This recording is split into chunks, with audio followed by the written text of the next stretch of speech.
Problemnya, cost kita fixnya gedean. Nggak bisa kita turunkan bersesuaian dengan penurunan revenue. Ya ginilah, menurut saya ini kan nggak unik di Garuda. Hutang yang menumpuk di airlines nggak unik. Tidak ada yang saya tutup-tutupi gitu. Cuman hari ini total hutang ini kan ada dua. Satu hutang yang real hutang, satu hutang yang karena PSHK 73. Mungkin kalau Pak Tiko melihat muka saya udah sebel lagi, udah paling lebih sering. Saya ketemu Pak Tiko mungkin lebih sering daripada ketemu istri saya gitu kan. Kita kembali berjumpa di Teras Ekonomis Bisnis. Tema hari ini adalah kalau udah ada Pak Irfan udah bisa nebak lah. Apalagi Pak? Apalagi ya. Utangnya Garuda. Tapi ya inilah. Ini salah satu maskapai, bukan salah satu, ini satu-satunya maskapai kebanggaan ya punya pemerintah seperti itu ya Pak. Ada andilnya pemerintah sebagai pemegang saham. Tapi masalahnya ini kondisinya sedang tidak baik-baik saja, amat sangat buruk. Ya. Boleh dibilang ya itu kemarin kalau Pak Tiko bilang bangkrut secara teknis seperti itu. Meskipun itu hanya apa ya? Sebenarnya itu istilah ya Pak Irfan ya. Ya bangkrut secara teknis sama kayak mobil ini nggak bisa jalan secara teknis, tapi dipakai aja terus ke kantor gitu kan. Itu yang kita bahas hari ini. Jadi jangan berharap di diskusi kita kali ini ada perdebatan. Jangan berharap itu, karena yang kita gali ke Pak Irfan adalah bagaimana secara teknis Garudanya, bagaimana secara komersil Garudanya, lalu manfaat apa sih ke depannya. Itu ya Pak ya, kita bahas itu di segmen Teras Ekonomi dan Bisnis. Jadi Pak Irfan, pertanyaannya yang pertama adalah ini masalah klasik, masalah lama, tapi Anda orang baru di Garuda seperti itu. Masalahnya masalah lama, tapi Anda adalah sosok baru di Garuda. Ya gimana Pak? Update keuangannya deh. Ya gini lah, jadi presidir di road CEO, ketika Anda menerima sebuah jabatan, Anda menyatakan bersedia, di depan mata Anda kan fakta yang ada. Atau kalau kita istilah matematiknya kan konstanta. Situasi yang di belakang itu adalah bagian yang sangat masuk akal dalam perjalanan sebuah perusahaan dalam ini Garuda, dan faktanya dijejerkanlah ke saya. Jadi nggak ada gunanya juga mempertanyakan kenapa ini begini kan maksudnya begini kan maksudnya gini gitu kan nggak ada gunanya juga buat saya. Yang penting adalah fakta ini saya pelajari, saya tangkap dan move on. Saya pribadi punya pengalaman karena tinggi tubuh saya yang 190 ini, kalau jalan sering-sering lihat ke belakang itu sering tersantuk-santuk gitu kan. Jadi saya memutuskan jalan ke depan. Itu yang pertama. Yang kedua, sebagai presidir, tugas kita itu ke depan, bukan ke belakang. Belakang itu polisi, kejaksaan gitu. Tugas saya ke depan. Jadi fokus ke depan. Jadi kalau banyak ditanya masalah-masalah lalu, ya sudahlah, semua orang juga udah tahu. Tapi jangan jadikan itu buat saya ya menjadi alasan untuk tidak bekerja, tidak melakukan kerja yang maksimal. Nah, problemnya kita di Garuda ada fundamental issues masa lalu dijejerin, harga sewa pesawat mahal, kita terbangkan ke rute-rute yang banyak nggak profit, merugikan, ya kan? Ya sudah, move on kan? Nah, ini kita bedah satu-satu, kita pelajari, kita diskusikan, direksikan semuanya juga baru waktu itu, kita pilah-pilah, oke kita melakukan ini. Salah satu contoh, hari pertama saya tutup penerbangan ke London dan Nagoya, udah saya tutup aja. Efisien. Doesn't make sense, dan saya setelah diskusi dengan pihak luar maupun dalam udah nggak mungkin lah kita bisa untung. Ya udah tutup aja. Tutup aja. Nagoya juga begitu waktu itu. Yang lainnya kita review, pandemi kejadian. Jadi lengkaplah sudah masalah yang kita hadapi gitu kan. Kenapa? Tertimpa tangga. Kenapa pandemi ini jadi masalah? Fundamental bisnis kita kan pergerakan orang, mobilisasi. Dan itu hukumnya jadi makruh kalau nggak haram pada waktu awal-awal pandemi. Jadi kita menyaksikan penurunan jumlah pendapatan penumpang yang otomatis pendapatannya menukik. Problemnya, cost kita fixnya gedean. Nggak bisa kita turunkan bersesuaian dengan penurunan revenue. Karena load factor-nya tadi juga ikut turun kan? Karena pandemi nggak ada pergerakan itu kan? Ya, load factor itu kan berimplikasi kepada pendapatan, revenue kan. Itu turun drastis. Di awal-awal itu menjelang lebaran itu sedih juga ngelihat cuma berapa penerbangan. Padahal itu biasanya momentum buat maskapai untuk sedikit punya banyak kelebihan pendapatan. Itunya turun drastis, cost-nya bertahan. Karena fix. Sewa pesawat fix, karyawan fix, lain-lainnya fix, ya kan?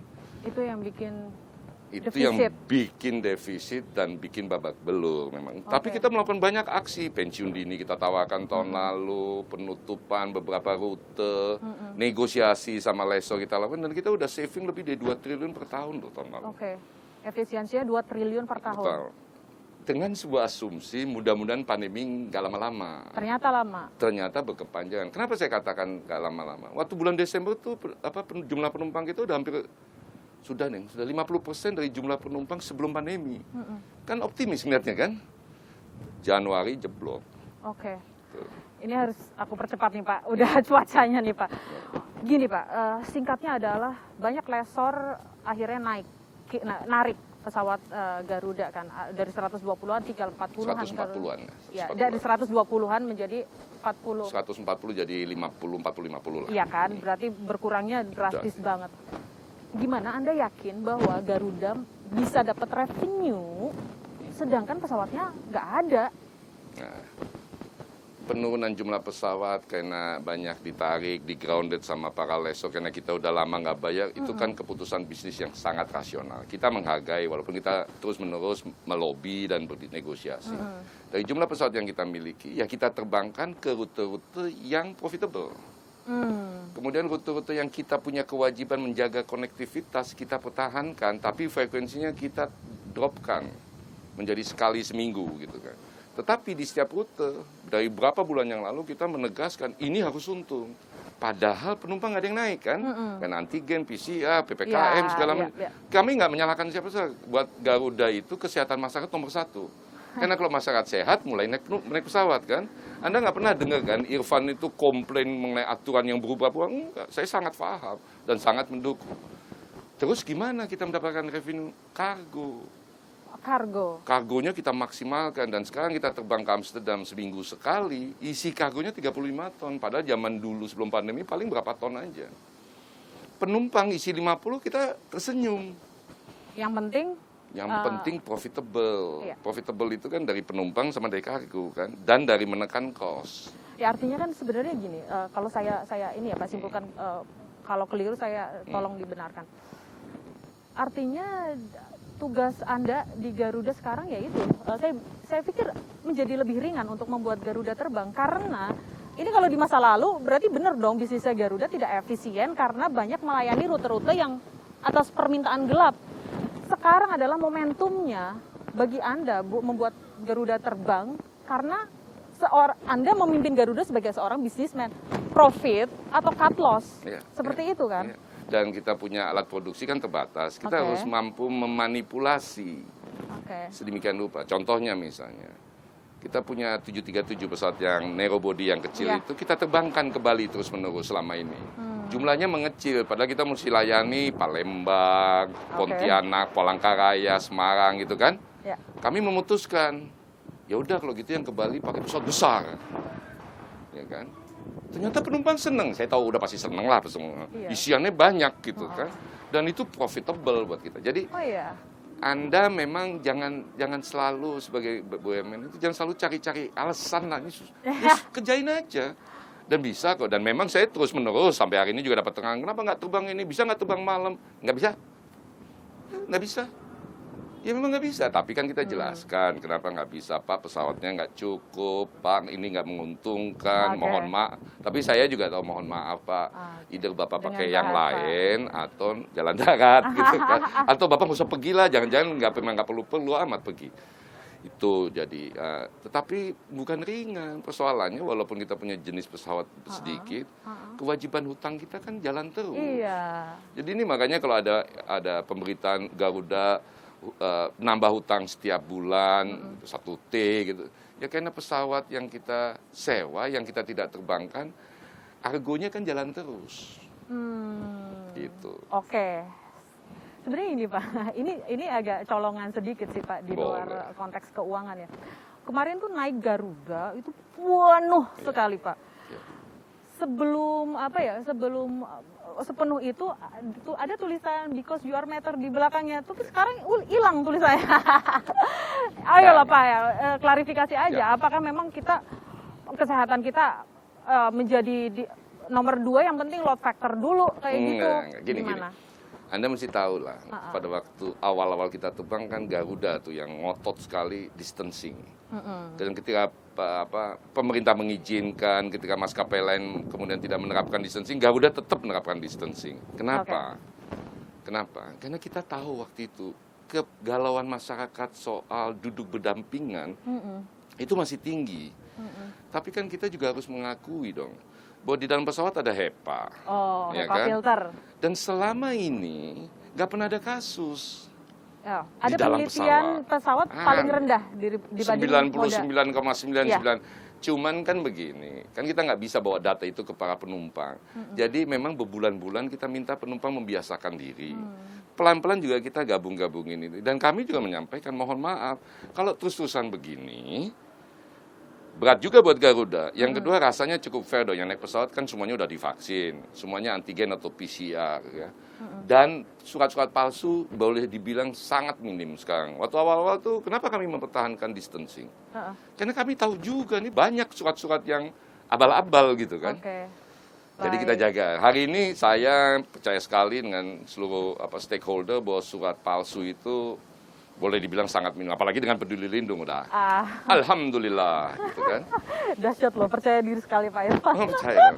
Tapi kita harus memahami behavior dan psikologi penumpang.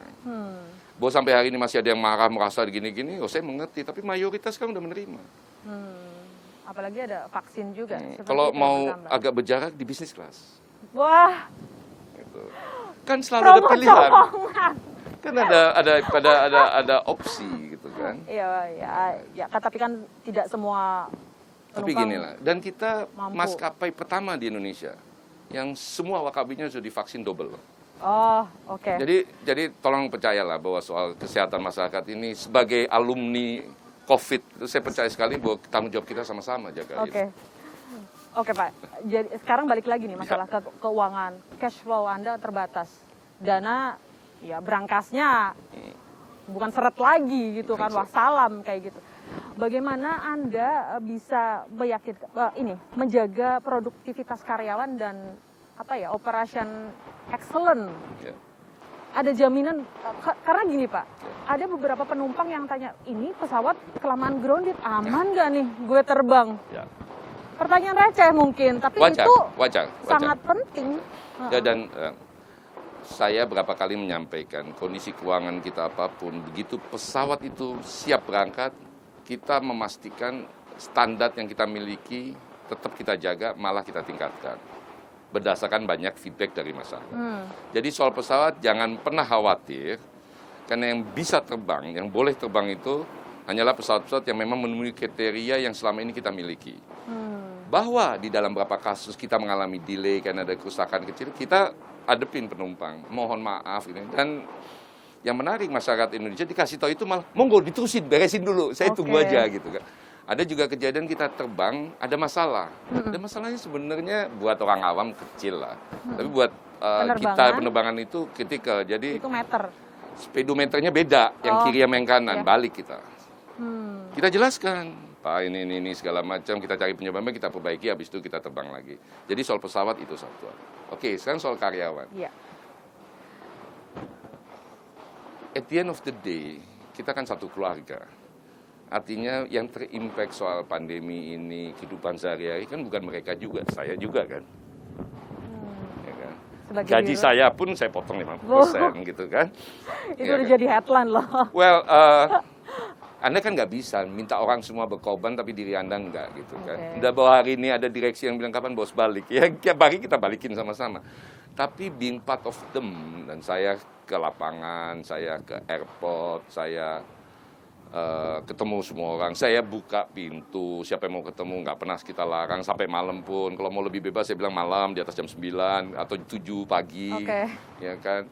Saya cuma kalau minta ketemu jangan Sabtu Minggu deh, saya kan punya keluarga yang mesti saya jaga kehormatannya gitu kan. Nah, Dan kita punya sesi beberapa bulan yang lalu kita mulai buka sharing session. Jadi dulu istilahnya town hall lah ya. Setiap bulan sekali.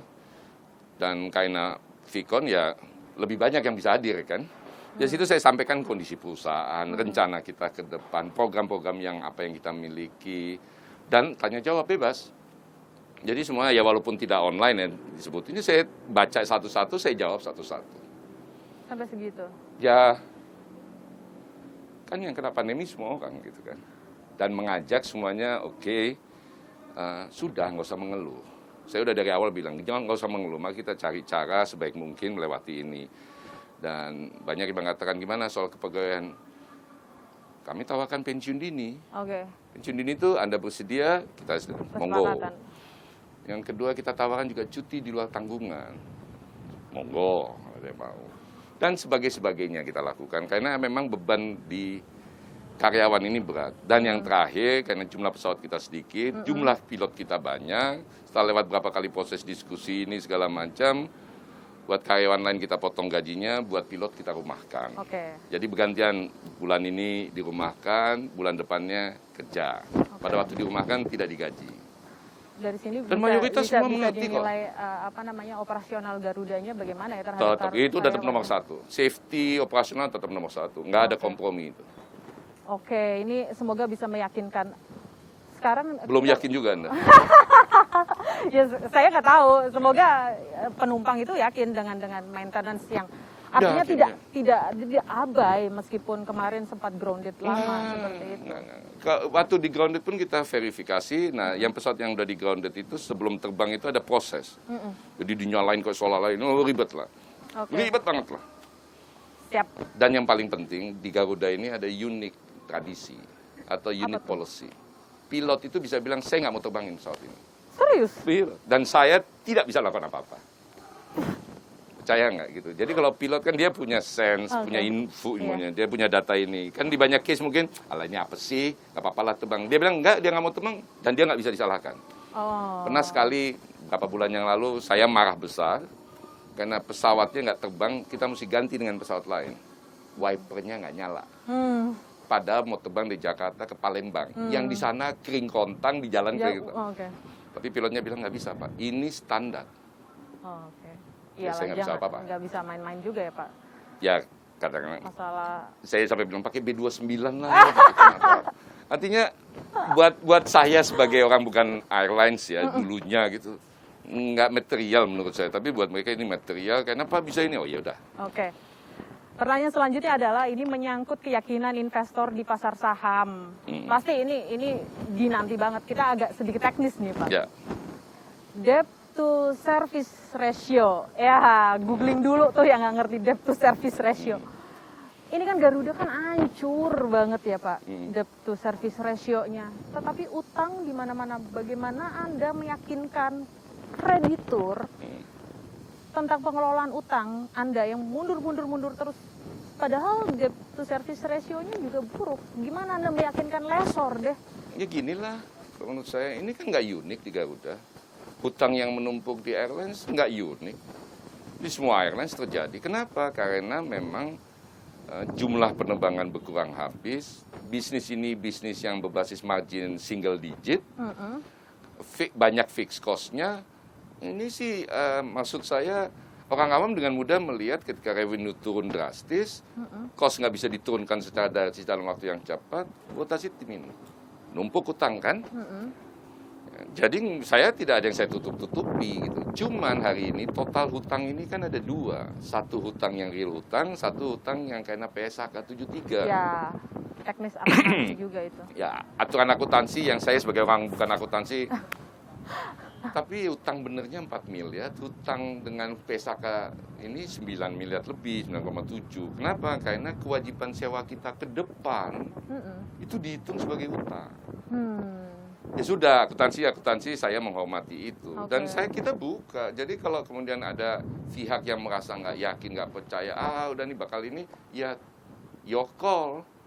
Tapi hari ini semuanya, mayoritas masih support kita. Soal hutang kita yang tertunda, bisa nggak dibayar sebagian dulu, kita nego-nego, kita minta maaf. Tapi saya pikir semua kreditor kita melihat kok bahwa kita sudah melakukan apa yang kita bisa lakukan.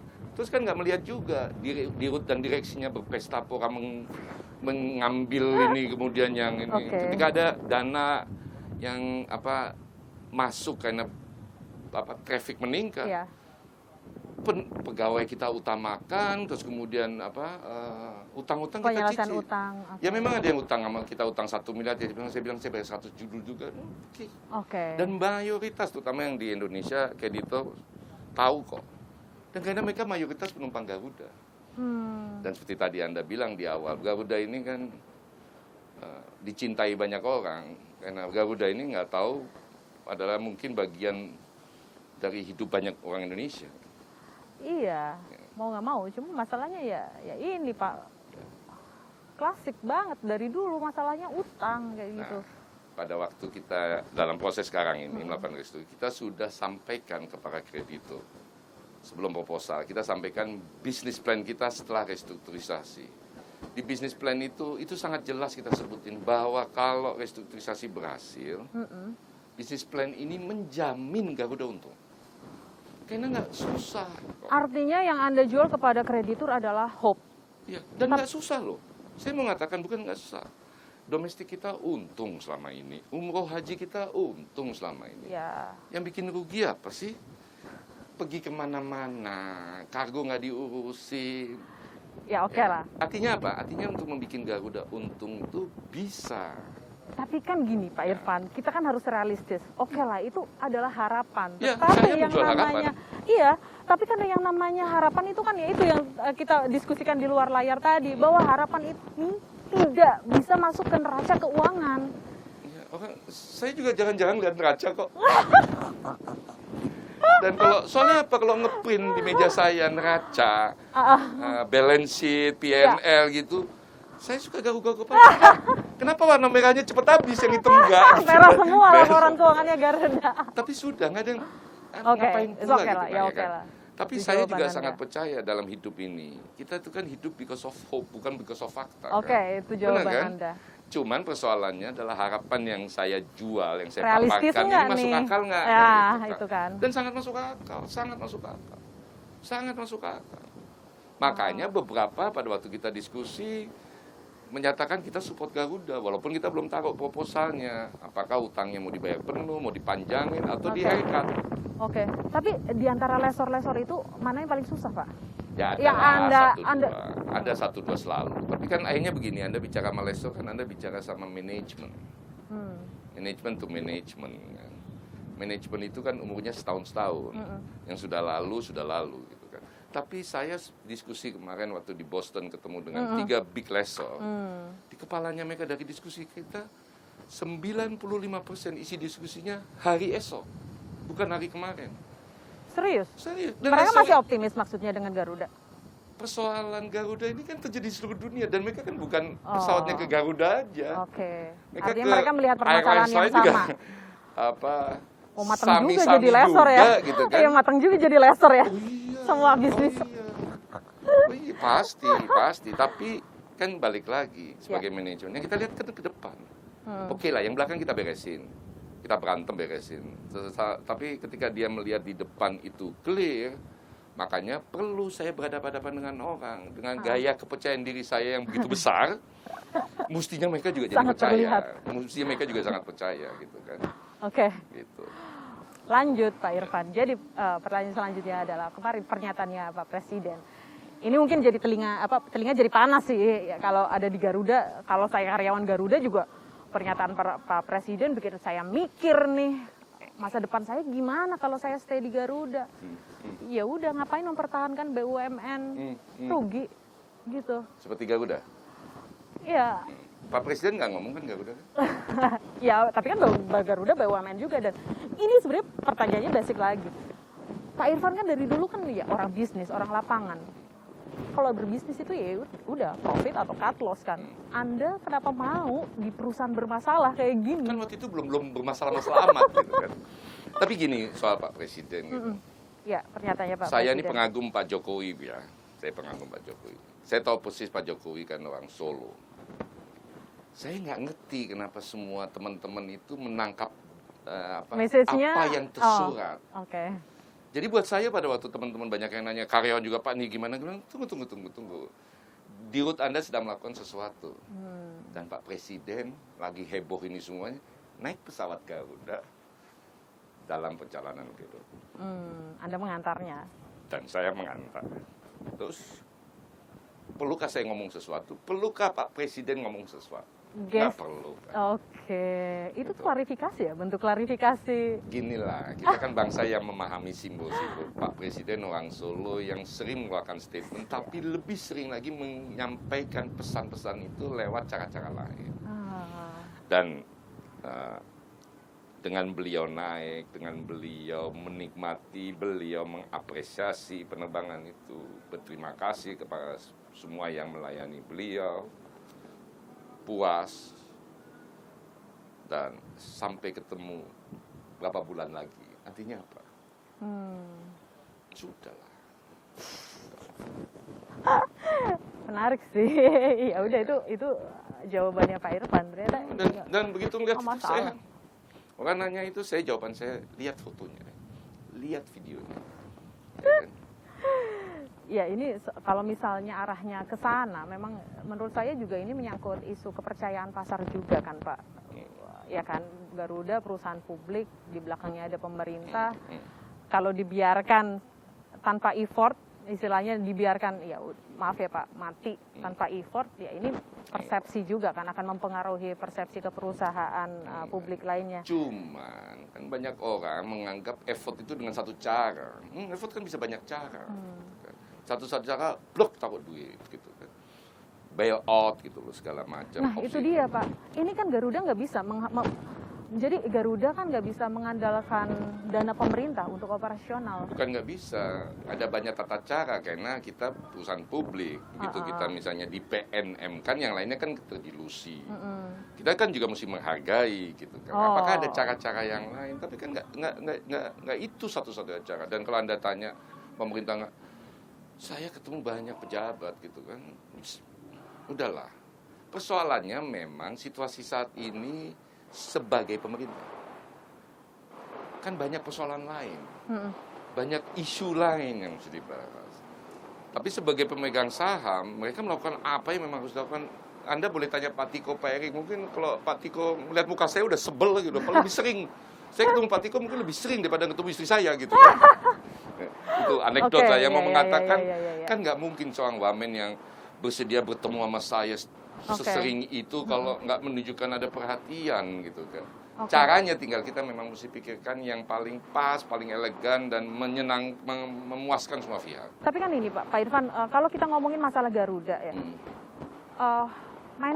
kebanyakan mindset orang itu arahnya ke pemilik saham pemerintah. Padahal kan ada kepemilikan saham yang lain-lain. Nah ini keterlibatannya sejauh mana sih pemilik saham Garuda di luar pemerintah dalam menyelesaikan masalah utang ini? Aktif semuanya. Udahlah, jangan suzon. Tapi kan saya juga nggak mungkin cerita setiap saat gitu kan. Tapi masa pemegang saham pemilik cuek-cuek aja kan nggak mungkin. Nah itu gitu dia. kan. Tapi kan belum selama ini nggak banyak terekspos tentang itu ya, gitu loh Pak. Ini kan kompleks. Kita juga nggak boleh ngeluarin statement yang terlalu menjanjikan karena bisa dipersepsikan berbeda kan. Memang akhirnya jadi seperti ini, tapi ya jangan khawatir gitu. Dari beberapa statement Pak Erik, Pak Tiko, saya, dan gestur Pak Jokowi clear kan? Clear banget. Dan apalagi beberapa ketum partai menyatakan statement-statement itu. Jadi tinggal kita cari caranya, dan saya kalau seperti bilang sama teman-teman di karyan, saya bilang juga sama para pemirsa, be with me lah, don't worry, be with me. Kita akan lakukan apa yang misalnya, ini berat, melelahkan, dan mungkin cukup lama gitu, akan dry energy semua orang. Iya. Tapi mestinya bisa Drain diselamatkan. energi banget. Gila gitu.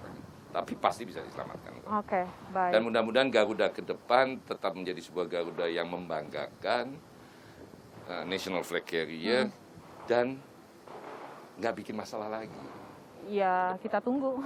Kita tunggu saja. Saya udah tahu kok caranya. Sudah tahu caranya. Apa saja? Ya, kita fokus ke domestik. Ya. Terbang Oh, yang tadi, yang kargo, Terus umroh. fokus ke kargo. Fokus ke kargo yang ekspor. Ya kan? dan yang lain-lainnya. Oke. Jadi mungkin national flag carrier kita ke depan yang membanggakan definisi mesti kita rubah. Bukan yang terbang kemana-mana, Oh, yang tapi asal Bapak senang yang itu, untung, yang profit. yang profit dan memberikan value kepada stakeholdernya. Oke. Tetapi ini Pak, balik lagi, dikit lagi deh Pak. Ya. Masalah restrukturisasi PKPU, ini hitungan Anda akan berapa lama Garuda menghadapi hal itu? Jadi Kapan selesainya sih Pak kira-kira? Jadi gini, PKPU itu kan cara in court, karena ada cara out of the court, Nah, ini boleh negosiasi dijelaskan. satu-satu. Tapi kita punya kreditur, Anda tahu berapa? 800. 800, banyak banget. Mau kapan selesainya? Dan kalau satu udah selesai, satu agak lebih bagus, kok dia lebih bagus? Dego lagi, balik lagi gitu. Wow. Bisa nggak selesai. Bisa 1000 bulan. Nah, problemnya dengan kalau ini berlama-lama, kita nih unik industri kita ini. Alat produksi kita pesawat kita sewa. Oke. Kalau si penyewa ini nggak kemana-mana, udah deh, berhenti, tarik. The day kalau semua lessor itu bersekongkol, the next day kita tutup. Perusahaan ada, karyawan ada, semuanya ada, counter dan lain-lain, tapi nggak ada pesawat. Kan teknik itu bukan teknik, udah defect, bangkrut gitu kan. Makanya ketika ada yang mengajukan di PKPU, kita sangat mendukung proses hukum ini. Kenapa PKPU itu memaksa debitur Garuda dan 800 kreditur itu untuk duduk dan sepakat secepatnya. Karena kalau lewat dari 270 hari sejak diketok palu, nggak sepakat-sepakat, mayoritas dari ke 271 kita akan bangkrut. Oke. By jure dan by factual kita akan bangkrut. Ini di semua negara, pengadilan PKPU itu bukan pengadilan kepailitan. Itu justru menyelamatkan debitur dan kreditur karena di bawah pengawasan pengadilan Anda duduk. Ini harus dikelirkan sih. Karena kan mindset atau persepsi ya Pak. Kalau udah yang namanya PKPU ya pailit. Nah ini mungkin bisa secara sederhana lah Pak. Saya ini bukan orang hukum. Pada waktu dengar PKPU yang pertama saya lakukan, saya googling apa sih PKPU. Oke. Saya nggak ngerti, begitu banyak orang yang bilang PKPU kepailitan. Kepailitan. Orang mengajukan PKPU itu satu. Ada juga orang yang mengajukan kepailitan. Nah ini bukan kepailitan. PKPU, namanya juga PKPU. Permohonan penundaan keputusan pembayaran utang. Kan nantinya dengan PKPU masuk saya nggak perlu bayar utang itu kan sampai kita sepakat gitu. Nah, tentu saja itu akan balik lagi keberhasilan kita di PKPU nanti kalau memang jalan akhirnya jadi PKPU. Pertama adalah kita punya story apa yang mau kita jual. Kalau lu dukung gua, lu dukung gua, nih perusahaan gua jadi begini nih. Ada yang percaya, ada yang enggak. Yang kedua, proposal kita terhadap utang mereka gimana yang lalu, terus kita punya rencana apa sama mereka ke depan. Ini bisnis loh, nothing emotional. Masa lalu. Ya kan? Masa depan lebih penting. Ya kan?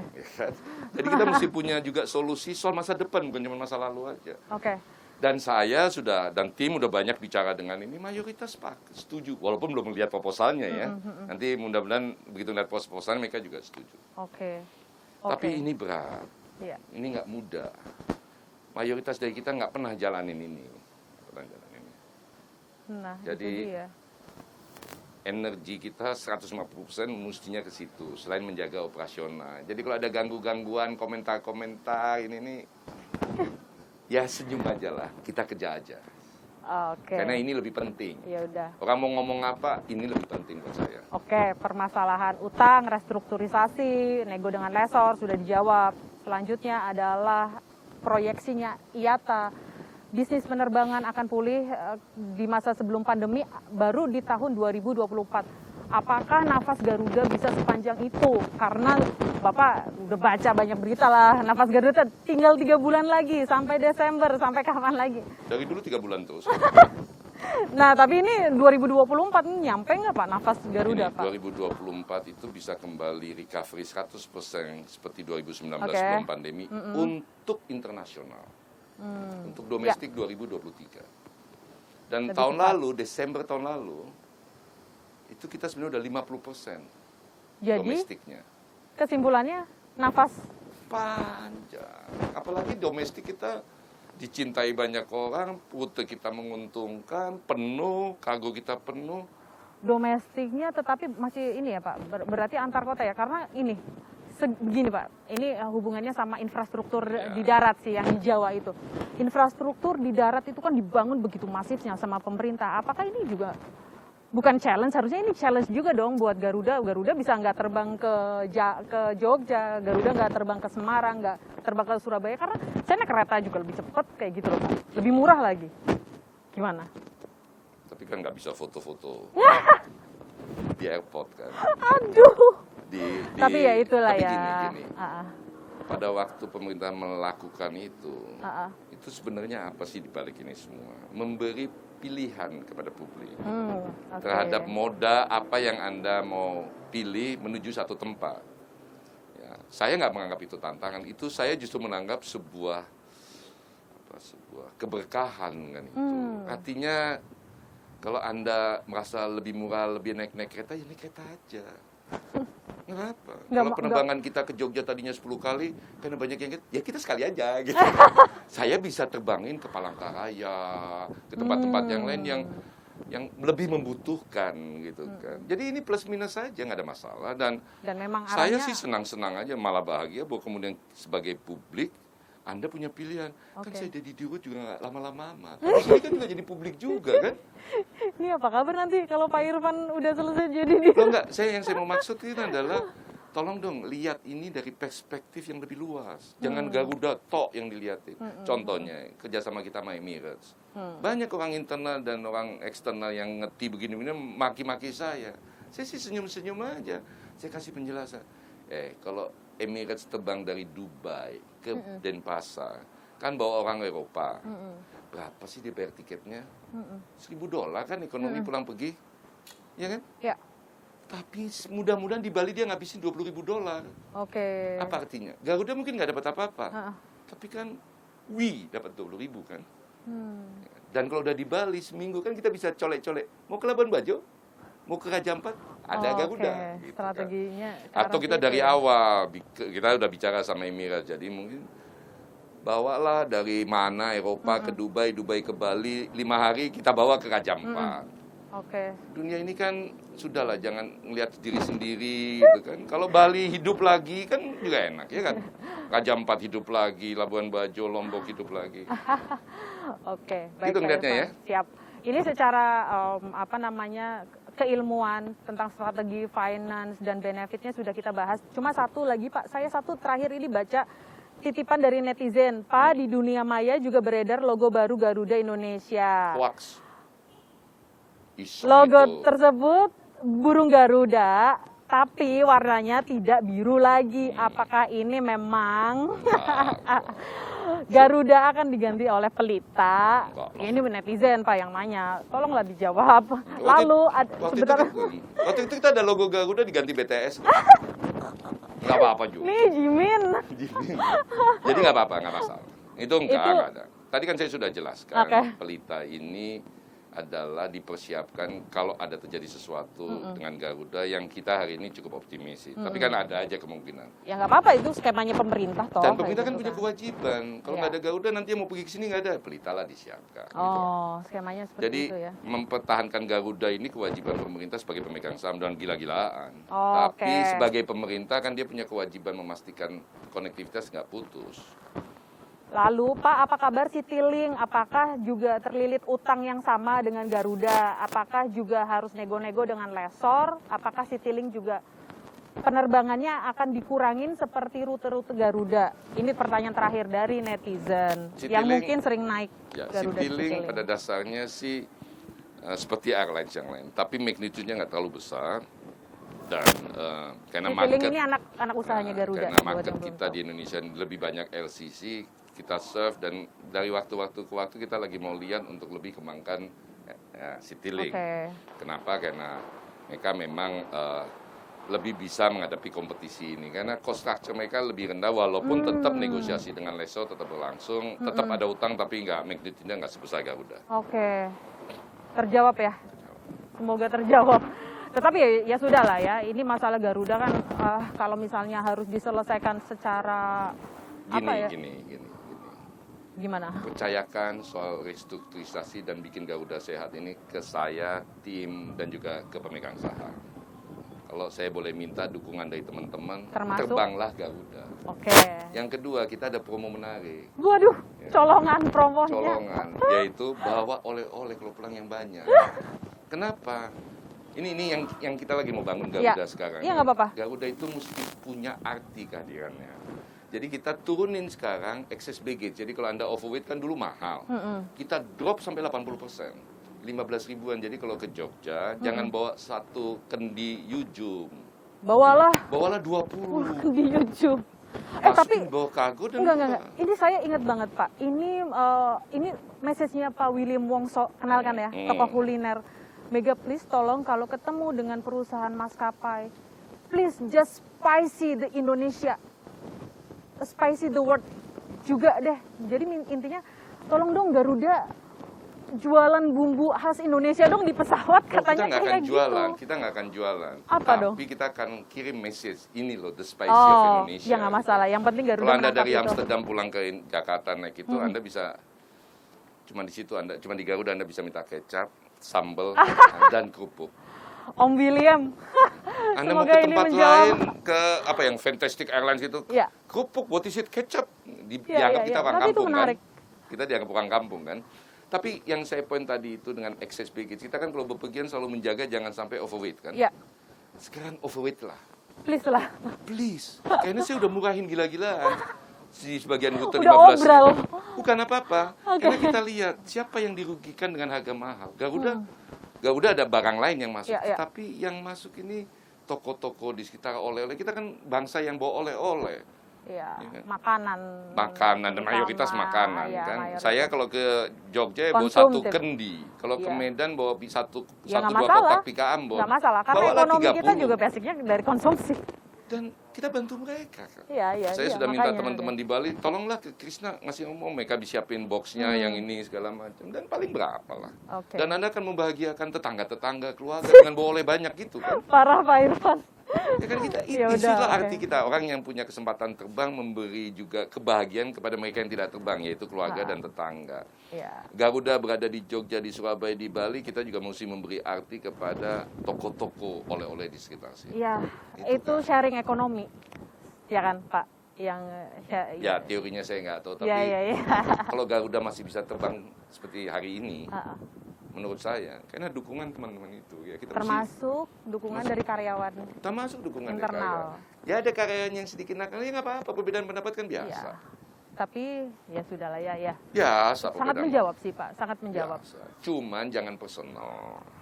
Oh, Jadi oke. Anda capek, saya juga capek. Tapi saya kan nggak pernah capek, gitu kan. Karena saya mau fokus kerja.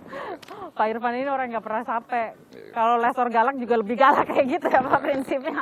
Ya pernah ada satu lesor marah-marah sama saya cuma bilang, I cannot speak English. Dia langsung diam kan? Keep it simple. Itu simpel. Stop. Enggak. Just keep Habis itu it kan dia simple. bingung juga. Oh, habis itu saya ketawa-ketawa, dia ketawa-ketawa nggak jadi marah, selesai kan. Oke, ya sudah. Pokoknya ini pertanyaan tentang keyakinan kepada Garuda sudah dijawab, tentang utangnya, tentang proses restrukturisasinya, mengelola service excellent, mengelola karyawan sudah dijawab.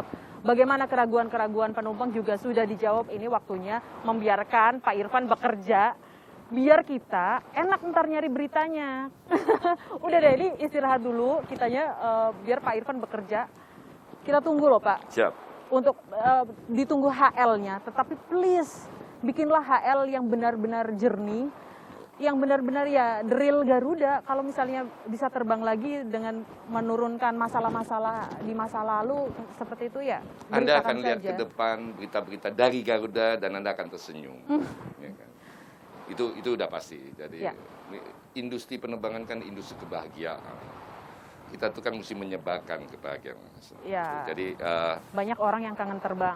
banyak orang yang kangen terbang. Karena terbang itu kita pergi satu tempat kan ketemu sama orang yang sudah Ya. lama kita nggak ketemu. Gitu. Oke. Dan segala macam. Jadi kita akan make sure layanan kita jaga, kita tingkatkan. Lots of surprises akan happening ke depan. Ya, kami mohon dukungan aja dari para pemirsa, teman-teman di Kompas. Ya. Dan kalau terbang jangan nggak naik Garuda. Itu aja. Dan kalau beli gudeg jangan cuma satu, Jangan belilah cuma satu. 20, Kalau di bagi Ambon, ke teman-temannya di nah, kantor. Di kantor betul. Ya udah, baik Pak Irfan, terima kasih banyak Sama-sama. sudah di sini berterus terang, meskipun pertanyaannya ada yang sensitif, tapi ya hak Anda menjawab dan ya sudah seperti itu. Mohon ya kerjasamanya ke depan Siap. kita juga tetap terjalin baik seperti itu, Pak. Terima kasih. Teras Ekonomi Bisnis di sini kami membahas tentang bagaimana teknis pengelolaan perusahaan, terutama perusahaan seperti Garuda Indonesia yang sedang dalam masalah keuangan. Bagaimana secara finance-nya kita soroti juga, dan terakhir adalah strateginya agar nantinya untung, benefit. Ini tiga aspek ini yang selalu kita kupas di Teras Ekonomi Bisnis. Teknis, komersil, dan strategi. Terima kasih banyak sudah melihat ekonomi di Teras Ekbis.